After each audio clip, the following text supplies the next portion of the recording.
All right, back to Restart. We're going to read chapters 17 and 18.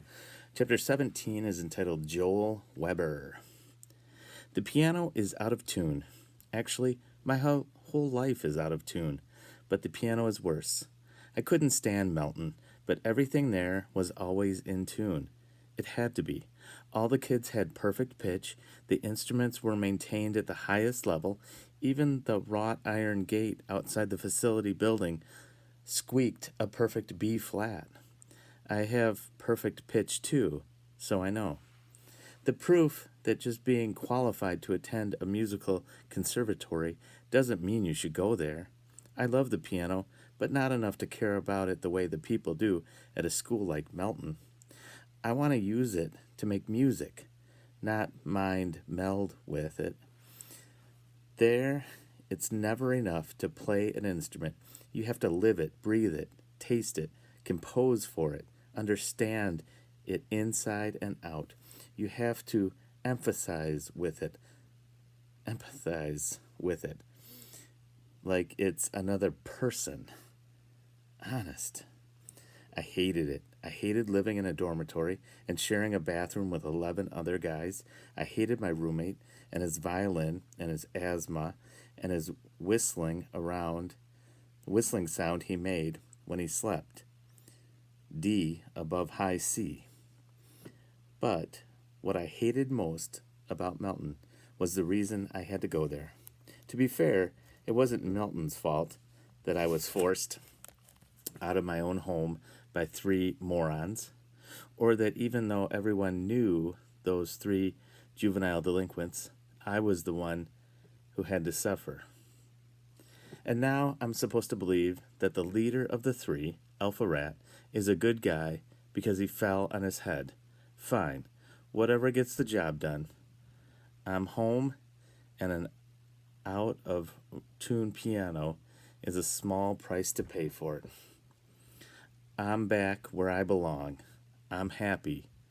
But be careful what you wish for.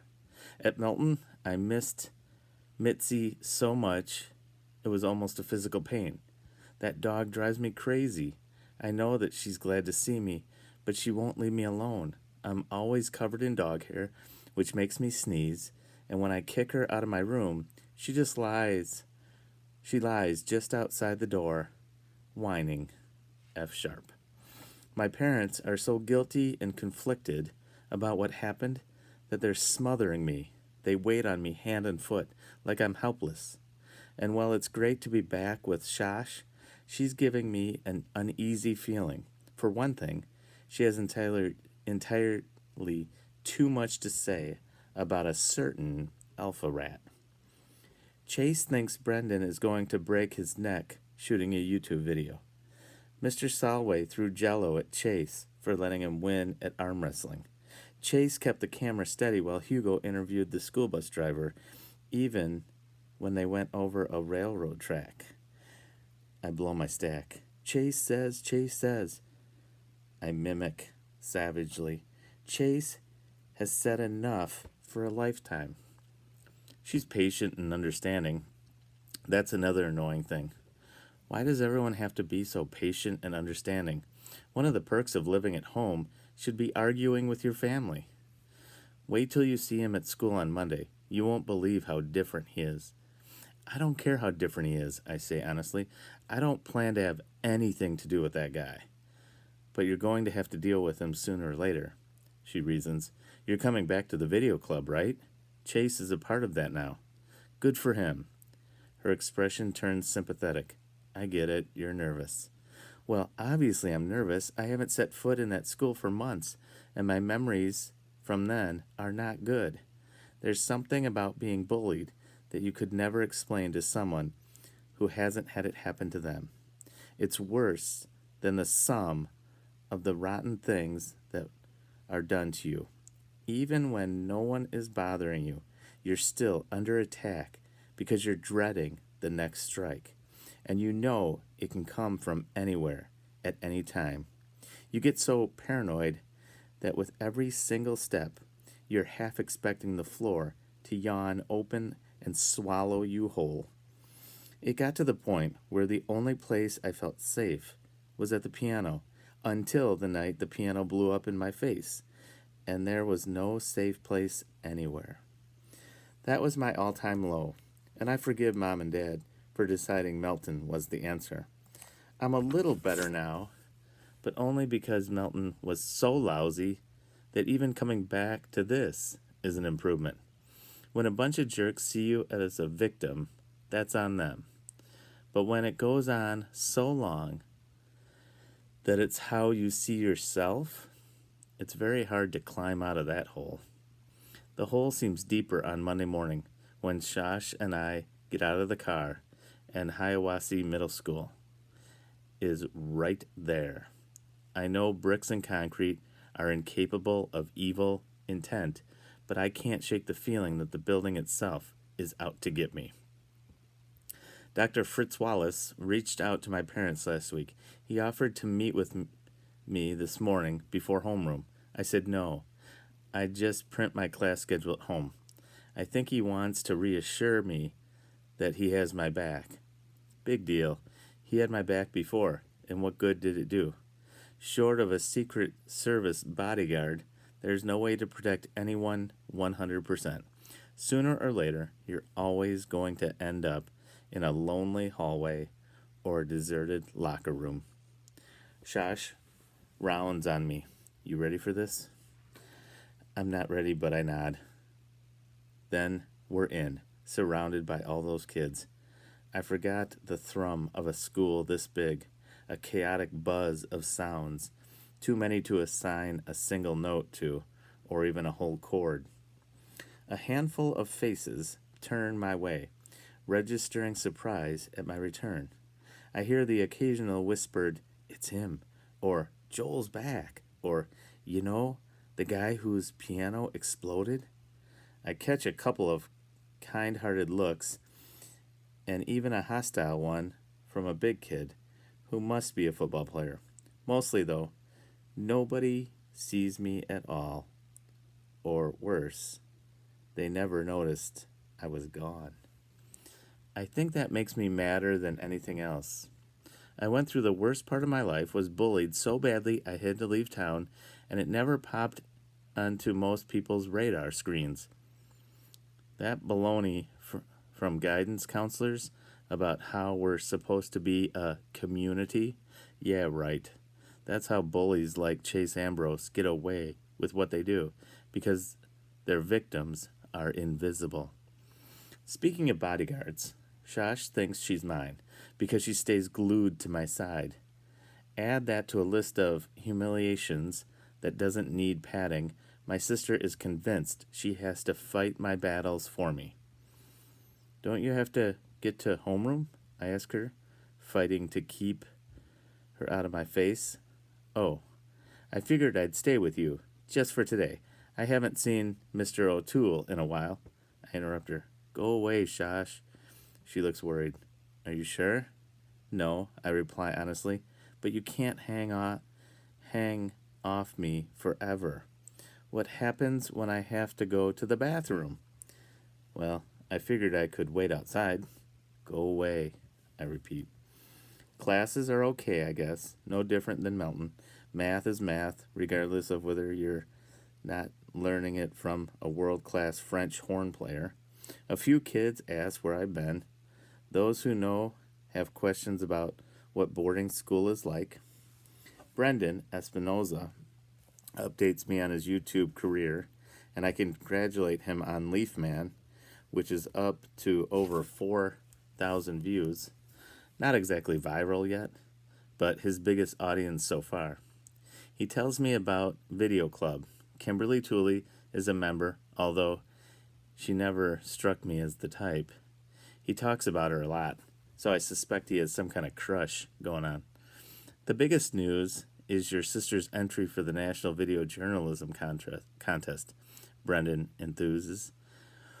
We've been screening the footage, and it's awesome. They're just doing the editing now. Shoshana and... He falls silent.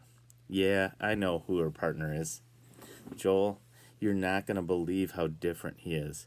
It's like he split open his head when he fell off the roof and they put in a new brain. So I've heard. Bad enough I have to listen to Shosh ringing Alpha Rat's praises. It never occurred to me that the entire video club would turn out to be his fans. I passed by Chase in the hall once, and the sight of his face nearly makes me jump out of my skin. But here's the thing. He looks right through me, like I'm not even there. Maybe he really does have amnesia and doesn't recognize me. Well, I recognize him. He's the jerk who did his best to ruin my life last year. I have no choice but to run into beta and gamma rats. They're in my Spanish class, 7th period. Look who came crawling home to mommy, Bear sneers at me. I'm paralyzed. It's worse than my near miss with Chase in the hall, because it proves that nothing has really changed. Are these my only two choices? This or Melton? Aaron grabs Bear's arm and drags him to a seat in the back row. Leave it, man. You want to get in more trouble, thanks to this loser? Those two are doing community service over the cherry bombs in the piano. Maybe that'll buy me a little peace. What I dread the most is the part I used to look forward to, video club. When I was at Melton, I practically ached for it. It was the symbol of everything I was missing out on because I'd been exiled. But now, all I can think of is that I'm going to come face to face with him. When I get to Miss DeLeo's room, the lights are out and all eyes are on the smartboard.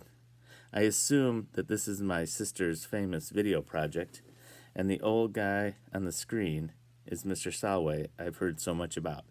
He's describing a scene from the war, and everybody is completely enthralled. Miss DeLeo notices me first and pauses the video. She comes over to the doorway to greet me. Joel, it's so good to have you back. They crowd around me, all the members. There are a couple of new faces like Kimberly, but most of them are old friends. It's a nice welcome.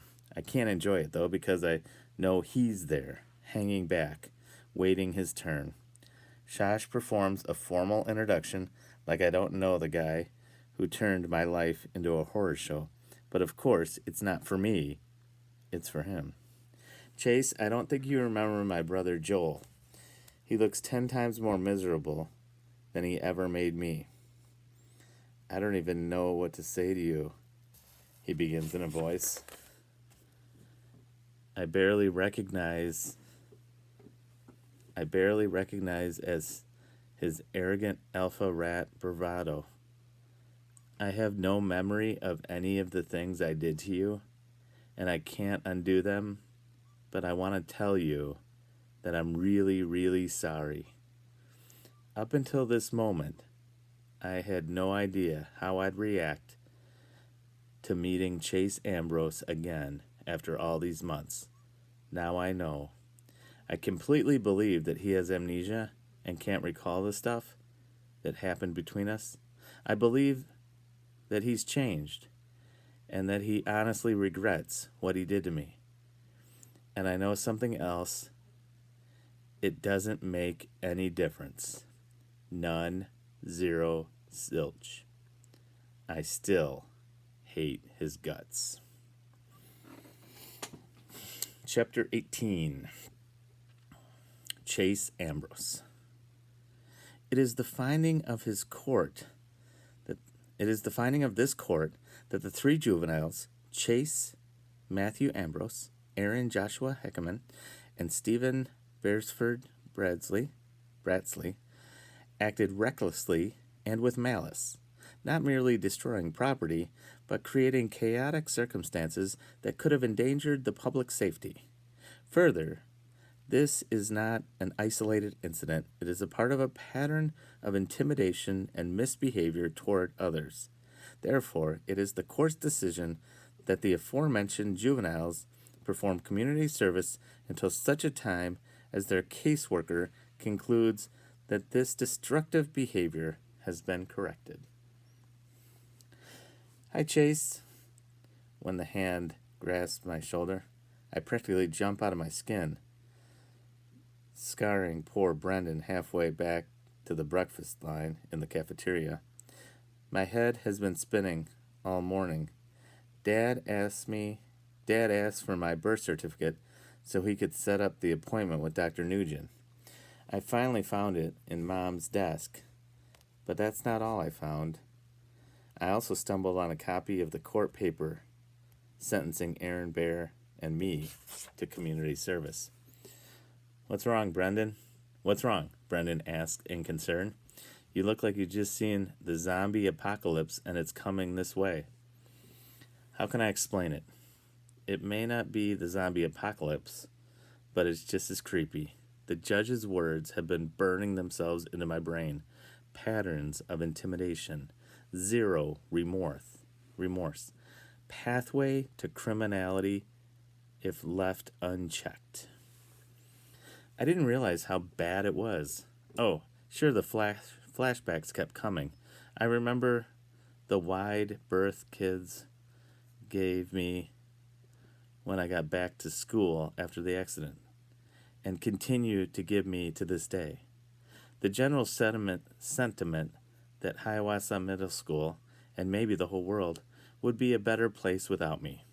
I'm a pretty heavy presence here, and since I've done nothing in my new life to earn the reputation, it's safe to say that it comes from the secret history amnesia erased, from the 13 years before I fell off the roof.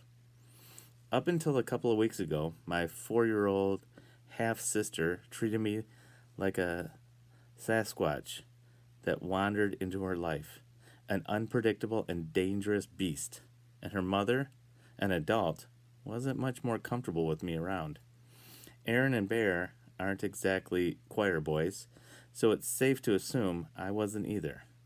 But in spite of the rough way they treat other people, they always have my back. That's loyalty. A good quality, isn't it? I close my eyes and see the empty velvet case from Mr. Solway's closet. "Brendan, how bad was I blurt. An English muffin rolls off his tray and hits the floor. "What are you talking about?" he stammers. "Leaf Man never could have happened if it wasn't for you. I mean, before I press the old Chase. Who cares?" he insists. "You were really different then." "I know I was different. Different how? Did I ever do anything to you?" After a long silence, Brendan runs a finger across his right eyebrow. When I look close, I realize there's a scar there, partly hidden, about a half an inch long. My heart leaps into my throat. I did that?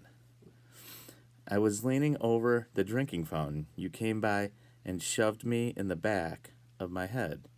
3 stitches. "Brendan," my voice is husky, "I'm so sorry." "You know the worst part?" he goes on. "You just kept walking. You never even bothered to turn around. No follow-up. That's how nothing it was. That's how nothing I was." I can't speak. I think of Aaron and Bear. Our loyalty, it kind of doesn't mean as much as I thought it did. Anyway, Brendan tells me, "Like I said, you're different now. I'll catch you later in video club." I watch him walk away. I don't know what I'm so broken up about. I haven't learned anything new today, not really. The stuff in the courtroom document, old news. I smell it in every corner of the school. And even if I needed confirmation, it's right there in Joel Weber's eyes. Fear. Real fear. It hits me that no matter how different I am, no matter how much the video club accepts me, or even Shoshana does, I'll never be able to erase the Chase Ambrose who could strike terror in an innocent kid's heart. Aaron, Bear, and I must have been no strangers to that look when we were turning Joel's life upside down.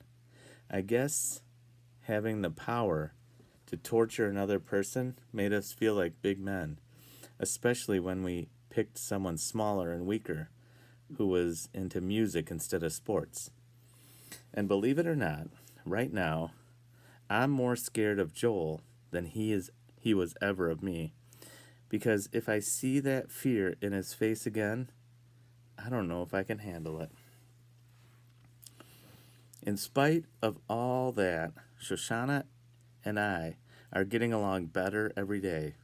She doesn't hold it against me that her brother thinks I'm the devil. Maybe the turning point was when we were in heaven on ice together and she didn't feel the need to dump a giant sundae on my head. The important thing is, we're good. She promoted me to a full co-creator of our video project on Mr. Salway, which is well into the editing stage. It's coming out fantastic. Editing has been tough since we have so much great footage. It's practically painful to decide what to cut. We even argue about it, sometimes change each other's minds. It's a real partnership. Although we're done shooting, we still visit Mr. Salway a lot. On the way, Shoshana stops at her house to back up our project on our computer. She's really paranoid that the school network will crash and we'll lose our edited footage. So she's constantly saving everything on a memory stick. It goes without saying that I'm not allowed into the Weber home. We don't actually talk about it.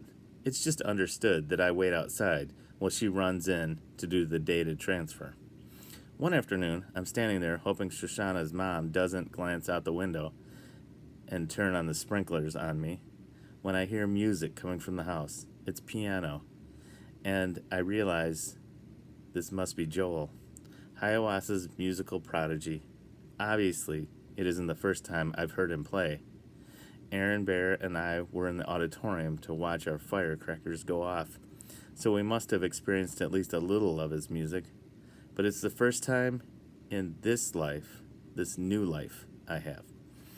He's amazing, and not just because he plays fast without making mistakes. The notes float like a river, speeding up, slowing down, changing in tone and texture. It's almost as if the piano is singing. I wish I knew more about music so I could really appreciate it. I'm crossing the lawn almost without realizing I'm putting one foot in front of the other. I'm following the sound, which seems to be coming from a side window. Before I know it, I'm at the bushes peering inside. There's Joel seated at a baby grand, lost in his performance. I'm almost overcome with shame. We took this kid's talent and made him a target because of it. When the attack comes, I'm totally caught off guard. A supernova of blonde fur launches itself at me, clamping its paws around my leg and burying its teeth in the denim of my jeans. With a cry of shock, I stagger back, toppling onto a large barberry bush. Oof. As I go down, my face and arms are ripped to shreds by the stiff wooden branches and the tiny thorns. The dog is smart enough to jump off before I hit the bush. It stands at the edge of the flower bed, yapping at me. The music stops and Joel appears in the window. When he spots me lying on the hedge, his eyes widen in shock. "It's not what you think," I blurt, even though the window is closed and he probably can't hear me. To Joel, this must look like his former tormentor is at it again, stalking him in his own home. How could I be so stupid? I try to get up and out of the hedge, but every time I move, I get scratched and tangled even more. Plus, that agitates the dog, who starts howling. A moment later, Mrs. Weber marches across the lawn, tossing over her shoulder, "You must be mistaken, Joel. There's no way Chase Ambrose." She spies me, then falls silent. Joel is next. "See, I told you, it's him." I try to explain. "I'm just waiting for Shoshana. We're going to visit Mr. Salway." And that's a reason to sulk in our bushes? Mrs. Weber demands. Technically, I'm doing more bleeding than sulking, but just say, I just say, I heard the music and then the dog. Mom, Shoshana's voice, what's going on? Shoshana backs up my story, which, according to Mrs. Weber, is the only reason they're not calling the cops. The two of them drag me out of the hedge, which is even more painful than going in. Good dog, Mitzi, is Joel's comment. I turn to Mrs. Weber. I'm sorry for the disturbance. I came closer to hear the music, and when the dog attacked, I fell in the bushes. I added to Joel, You're really good. He doesn't answer. His mother looks me over critically. You're bleeding. And then, I guess we can't let you walk around like that. She drags me into the kitchen and washes all my cuts and scratches with antiseptic. The good news is Mitzi's bites didn't break the skin. The bad news is every thorn in the branch did. It's the worst agony I can remember since I fell off the roof, and I can't shake the feeling that Mrs. Weber is loving supplying it. It's the first time I've ever seen Joel smile. Even Shoshana is grinning a little, although she tries to disguise it in sympathy. I don't know what's worse, the pain or the reason they're enjoying watching me suffer. The next time I'm outside the Weber house, waiting for Shoshana back up our work, I keep my distance. Joel's playing the piano again, I hear it, and I can actually see him at the keys through the side window. He glances up, spots me, and gets to his feet. I'm thinking, oh man, I'm in trouble now. He's going to sick the dog on me again. Or worse, his mom.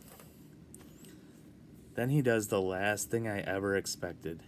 He reaches over, opens the window, and goes back to his practicing. If I didn't know better, I swear he wants me to listen. At school, lunch is turning into the most stressful part of my day. I've been alternating my cafeteria time. One day at the football table with Aaron Bear and the Hurricanes, and the next across the lunchroom with the video club. I take a lot of flack from the team who can't understand me hanging out with Dork Nation. I realize the players joke around a lot, but it's starting to sound less and less like joking. Even when I'm with the video club, it's awkward because Joel's there. We're not friends, but we both run with the same crowd. Usually I sit at one end of the table and Joel sits on the opposite side. One day though, he comes late and the only seat left is right next to me.